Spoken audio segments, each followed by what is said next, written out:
ඔන්න ඉතින් අද ලොකු අයියාගේ බර්ත්ඩේ එක. ඒ කියන්නේ බබාලගේ ලොකු අයියාගේ. ඉතින් අපි ආවා එයාගේ බර්ත්ඩේ පාටි එකට. Happy birthday, Ayya. Singin එකේ scene.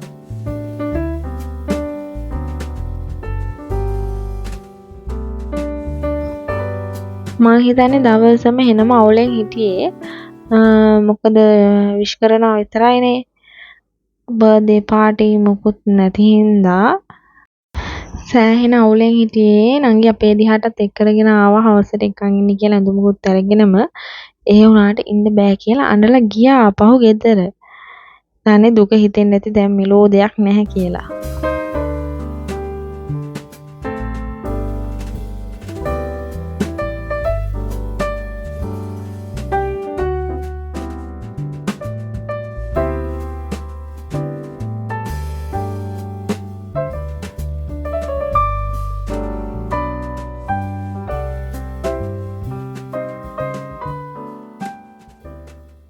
ඔන්න ඉතින් කොහොම හරි බර්ත්ඩේ එකට ඩෙකොරේෂන්ස් ටිකක් කරගන්න ඕනේ හින්දා යාව පිටිපස්සෙන් ගෙදරට ඇරලා ඒ අතරේ කට්ටිය ටික කරා.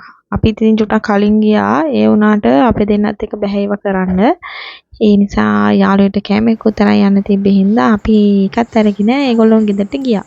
ඊට පස්සේ ඉතින් ඒ ගෙදර තියෙන බඩු ටිකත් පෙරලලා ඇවිල්ලා කොහොම හරි එදි සලසලා තිබ්බේ මේ දෙන්නට බැලුම් දැක්කම හිලුන්නේ නැහැ. මාර මාසයි බැලුම් වලට. ඉතින් හරි පරිස්සමෙන් හිටියේ මොකද නැත්තම් තෑගි ටිකයි ඔක්කොම ටික විසික් කරලා දානවා. ඒ නිසා කොහොම හරි ඉතින් අයියා එනකන් ෂේප් එකේ තියාගෙන හිටියා. අයියට ආවට පස්සේ හිතා ගන්න බැරි වුණා මොකද මේ කියලා. දැක්කණයාගේ මූණේ නිකන් බය වෙලා වගේ ඉතින් තාමත් බය වෙලා සෑහෙන වෙලාවක් යනකම් හිටියේ ඒ විදිහටම තමයි. ආපු ගමන්ම බාවෙච්ච පාට පුංචාවත් බදාගෙන ඉවර වෙලා එයත් එක්ක තමයි දැන් ගියේ. ඉතින් කට්ටිය වට වෙලා ඉතින් කොල්ලට හිතා ගන්න බැරි වෙන්නේ නැති මොකද්ද මේ වෙලා තියෙන්නේ කියලා. පොඩි ලැජ්ජාවක් වගේ ඒකුත් එනවනේ. එයා සූටින් මාටින් කරුණකට ගොඩක් ආසයි. ඒ නිසා හදපු කේක් එකත් ඒ විදිහට සූටින් මාටින් දාලා තමයි හදලා තිබ්බේ. ඉතින් එයාගේ අම්මයි තාත්තයිත් එක්ක කේක් කපලා ඉවර වෙලා ඊට පස්සේ ඉතින් ඉතුරු අයට කේක් කවන්න පටන් ගත්තා. අපේ සාමාන්‍යයෙන් කන්නේ වයස පිළිවෙලට වැඩිම ලාගෙන ඉඳලා බාලයට එනකන් කන්නේ. එහෙම තමයි ලේසි ක්‍රමයේ කියලා කට්ටිය දැන් හොයාගෙන තියෙන විදිහට. එහෙම කවුරු නැත්නම් එක්කෙනෙක් යන්න අනිත් එක්කෙනා යන්න ඔයා යන්න කී හිටියාම කේක් එක කන්න යන්න කෙනෙක් නැති වෙනවා. අන්තිමේටම ඉතින් බලාගෙන ඉන්න තමයි වෙන්නේ. ඒ නිසා තමයි වැඩිම ලාගෙන ඉඳලා බාලයට එනකන් ගියාම වැඩේ ෂේප් ඉතින්. ඊළඟ ඔතන පොඩ වෙනස් වුණා. ඊළඟට ඉතින් සාමාන්‍යයෙන් ඒ විදිහට තමයි කරන්නේ. Thank you කියන්න. ඉතින් කේක් කවලා ෆොටෝෂූට් එකකුත් යද්දි ඉතින් චුට්ටක් වෙලා යනවා. ෆොටෝ එකට හරියට වැදුනේ නැත්නම් ආයින්න ඕනේ. ඉතින් එහෙම තමයි වෙලාව ගෙවුනේ. ඉතින් අයියා බබාට දැන් අවුරුදු 5ක් නේ. ඉතින් යාගේ දවස් මතක් වෙන මම එකතු කරගත් වීඩියෝස් ටික දාලා ඉතින් පොඩි වීඩියෝ එකක් හදලා අප්ලෝඩ් කරනවා.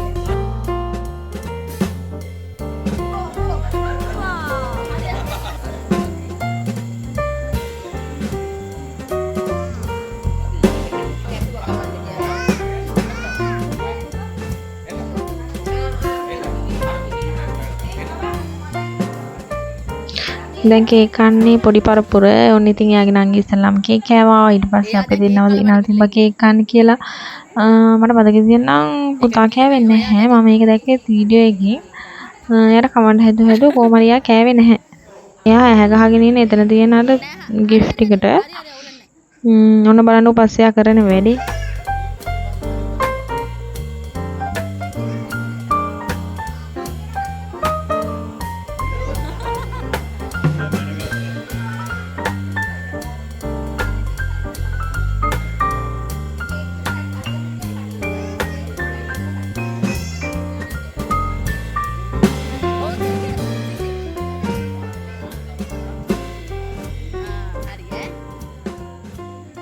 අපේ සුදු මහත්තයා කොහම හරි අයියා කේක් කෑල්ලක් කරලා කටින් තිබ්බට පස්සේ කෑවා කාලි වෙලා දීවා. මොන ඊට පස්සේ ඉතින් මගේ වාරේ මමත් කාලි වෙලා උමයිකුත් දීලා තෑග තියෙන තරක් දෙන්නවා. මම ඉතින් දැන් දෙදරු මවක් වුණා කියලා මගේ පරණ ගති පැවතුම් නම් තාම වෙනස් වෙලා නැහැ. ඒවා ඉතින් ඒ විදිහටම තියෙනවා. සීරියස් මෝඩ් එකට යන හරිම අමාරුයි. ඕන මෙතන අයියයි අකයි ඒ දෙන්න ට්වින්ස්ලා මේ දෙන්නා ලැජ්ජාවෙන් ඇඹරි ඉන්න හින්දා අරයා ඉතින් ඇදලා අරගෙන තමයි කේක් කෑල්ල කවලා ඉතින් යා උඹෙකුත් දෙනවා. ආයෙ නාට දෙන්න නෙමෙයි යාට දෙන්න ඕනේ. එනට නෑ ඉතින් උපන්දිනේ තියෙන එක්කෙනාම කේක් කවල උම්මෙකුත් දෙනවා. ඊට පස්සේ එතන ඉන්න චූටි බබා තමයි කේක් කෑවේ. කොහොම හරි ඉතින් අපේ පවුලේ කට්ටිය එකතු වුණා කියන්නේ ඉතින් එතන කෙලින්ම ඩේ කෑ එකක් වගේ තමයි. ළමයි පරපුරක් ඉන්නවා එතන. දැන් අපේ පරම්පරාවේ සෙට් එකට ඉතින් දැන් අපේ කට්ටිය තමයි ඉතින් දැන් බබාලා ඉන්නේ. දැන් ලොකු අය නෙමේ. දැන් අපේ පරම්පරාවේ සෙට් එකට තමයි ඔය පොඩි බබාලා ටිකක් ඉන්නේ.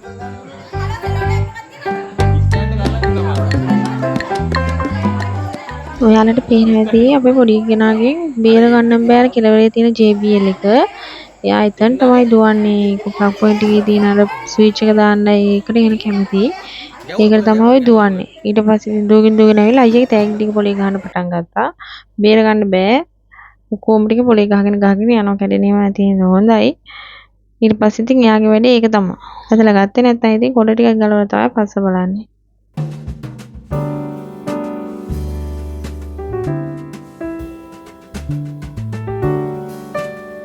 මන්නේ කරන එක බලාගෙන ඉඳලා අක්කිත් ඒකම කරනවා. අක්කි නෑ ඉතින් මාළි තරම් හයිය විසික් කරන්න යන්නේ නැහැ.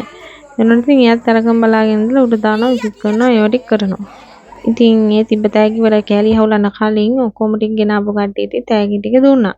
අන්තිමේටම මේ තෑගි නම් ගෙනාවේ කවුද කියලා දන්නේ නැහැ සමහරක් ඒවා. ඒ අන්තිමටම බබාලා දෙන්න අතින් තමයි දුන්නේ. අයි ඉතින් බේර ගන්න බෑනේ ඔක්කොම පොලේ ගහනවනේ අයියට දෙන්න කිව්වම ඉතින් ෂේප් එකේ දෙනවා. අයියට යොට්ටක් බයයි. එයා තමයි අපේ පවුලේ සැමට අයියා වගේ ඉන්නේ. මොකද එක්කෙනෙක් ඉන්නවා එයා වැඩි ගැටෙන්නේ නැහැ. එයාලා චුට්ටක් දුර ඉන්න හින්දා ඒ නිසා මෙයාට තමයි ඉතින් අපි සැමට අයියා කියලා කියන්නේ. ඉතින් කොහොම හරි ඔය පේනවනේ තෑගි ටික. තෑගි ටික තව ටිකක් නැති වෙන කලින් ඉතින් කොහොම හරි ඉතින් තෑගි ටික දෙනවා එයාට. තමයි අර දෙන්න කිව්වට පස්සේ එයා දෙන්න පටන් ගත්තා විසික් කරන එක පැත්තක දාලා. ඒක පේනවනේ. අයියා ගන්න නැති පාර අයියාගේ අත උඩින් තියන්නත් ලෑස්ති වෙලා. මේ දෙන මාර මාදරේ අයියට මන් දන්නේ නැහැ ආයෙත් ඉතින් ආයෙ පිස්සු වෙන්න වගේ තමයි එයාගේ පස්සෙන්මයි. එයා මොනවද කරන්නේ? එයා කොහෙටද යන්නේ? එයා මොනවා කරත් hina වෙවි ඒ එයාගේ පස්සෙන්ම තමයි ඉතින් ඒ දෙන්නේ.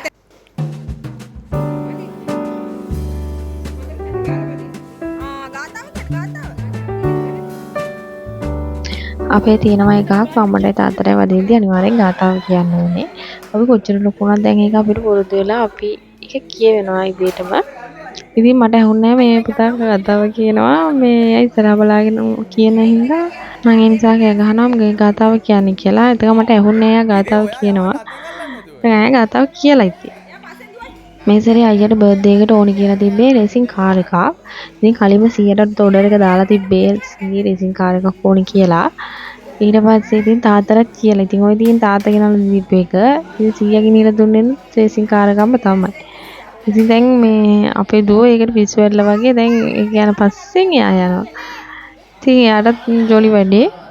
මේ කොහොම හරි ඉතින් අයියා එන සතුටු වුණා. එයාට ඉතින් ලස්සන රේසින් කාර් එකක් හම්බෙලා තියෙන හින්දා 100ක් ගෙනහිලා දුන්නා. ඉතින් තවත් සතුටුසයි එයාට. එයාටත් ඉතින් ওই වෙලාවේ හරියට හුරු නෑ. ඒක ඉතින් එයාට හම්බුණා විතරනේ. ඉතින් එයාත් ඉතින් ඒක පැදලා කොහොම හරි ඉතින් ටිකක් පුරුදු වුණා ඒ වෙලාවේ. ඔන්න ඉතින් එහි ගෙදර ඉන්නවා ආශ්‍රයේ. ඕක මං ඔය ලොකු පුතාගේ දෙවෙනි බර්ත්ඩේ එකට මට මතක විදිහට ගෙනහිල්ලා දීපේ කෙනේ. එයාලත් පැදලා ඉවර වෙලා නංගිනම් පදින්න බයයි කිව්වා. ඊට පස්සේ පල්ලෙහා තියනවා දැකලා මේ දෙන්නට දුන්නා. මේ දෙන්න එහෙන කැමති. දැන් ඉතින් ඒක අපේ ගෙදර තියෙන්නේ. ඊට පස්සේ අපේ ගෙදරට රන් ආවා මේ දෙන්නට පදින්න. සෙල්ලමඩු යවන්න නම් පරපුරක්ම ඉන්නවා. ඉතින් මාරු කර කර යවනවා. ඉතින් ඔක හොඳ වැඩේ කියන්නේ ඕක බැටරි දැම්මහම වැඩ කරන කෙනෙක් ඒගොල්ලෝ දැකලා තිබ්බේ නැහැ. මං හිතන්නේ ඒක කඩේ කට්ටියවත් දන්නේ නැද්ද කොහෙද ඔක වැඩ කරන කෙනෙක් කියලා. එහෙනම් ඉතින් ඒගොල්ලෝ කියනවනේ අපිට ඔක දෙද්දි. යාලා එහෙම කතාවක් කිව්වෙත් නැහැ. ඉතින් කොහොම හරි දැන් අවුරුදු 3-4කට කිට්ටුයිනේ. ඉතින් ඔක ගෙදර ගෙනල්ලා අපේ බබා පෙරලලා තියෙදි තමයි මම දැක්කේ මොකක් හරි තියනවා වගේ කියලා. ඊට පස්සේ තමයි බැලින්නම් බැටරි දාන්න තියෙනවා. ඉතින් ඒකේ බැටරි දාලා තිබ්බේ නැති හින්දා සර්කිට් එක හොඳට තිබ්බා. මට ඇත්තටම ඒක ස්විච් එකක් හොයාගන්න බැරි වුණා ඒ උනාට. මට හිතුණා මොකක් හරි එකක් තියෙනවා මේකේ. ඒ උනාට මොකද්ද කියන එක හොයාගන්න බැරුව හිටියේ. ඉතින් කොහොම හරි අවසානෙට ඒකත් බබාලා දෙන්නමයි හොයාගෙන තිබ්බේ. ඒක ආශාගෝ දවස් කීපයක් ගියාට පස්සේද කොහෙද. ඒක හරිම ලස්සනයි. අන්තිමේටම දීපු මටම ගාවටම ඇවිල්ලා තමයි ඒක වැඩ කරේ. ඉතින් අයියා හම්බුන සෙල්ලම් බඩුත් එක සෙල්ලම් කරනවා අයියලා අක්කලා එක. ඉතින් ඔහොම තමයි 2006ගේ එදා උපන්දිනේ දවස ගත වුනේ. ඉතින් ආයෙත් අලුත් වීඩියෝ එකකින් හම්බෙමු. ගිහින් එන්නම්. ඔක්කොටම බයි බයි. පාරිස්සමට ඉන්න එහෙනම්.